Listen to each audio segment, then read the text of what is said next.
Au début, Aïda Mbodj faisait quelque chose dans la coalition qui disait qu'elle ne voulait pas la coalition soit productive, bien que la coalition soit dans une dynamique inclusive. Je l'ai dénoncé partout. Les gens ne me croyaient pas. Mais en clair, le meeting de Ousmane Sonko, Sonko a dit clairement que lui, il a une coalition qu'il a déjà créée, coalition PASTEF.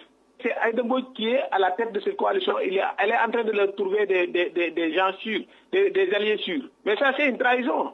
Aïda Mbodj a fait une trahison. Elle a trahi le président de la République. Maintenant, reste de la limoger aussi de la DER. Elle sera limogée de la DER, certainement. Je n'ai pas d'informations génériques, mais je sais qu'elle doit être limogée de la DER parce qu'elle a trahi le président de la République. Le président te confie une coalition. La coalition, c'est un organe connu. Si tu pars au niveau de la direction des élections, la coalition a été déclarée là-bas. C'est une coalition présidentielle. Toi, tu es à la tête de cette coalition. Tu te permets de faire des choses en dessous de cette coalition. Et on t'interroge, tu continues de dire non, il y a des gens qui insultent Sonko, il y a des gens qui insultent. Faux. C'est parce qu'elle travaille avec Sonko en connivence pour démolir la coalition, de renvoyer toutes les personnes qui étaient impartiales et tous les leaders qui étaient peut-être un peu favorables à Diomaye. Il les renvoie, elle les écarte du moins. Maintenant, aujourd'hui, on entend clairement que Sonko dire que c'est elle qui travaille pour une autre coalition passive. Elle fait un double jeu en fait du dilatoire. Non seulement le président l'a enlevé de la tête de la coalition, mais j'attends aussi qu'elle soit enlevée à la terre. En plus, elle doit être poursuivie pour trahison.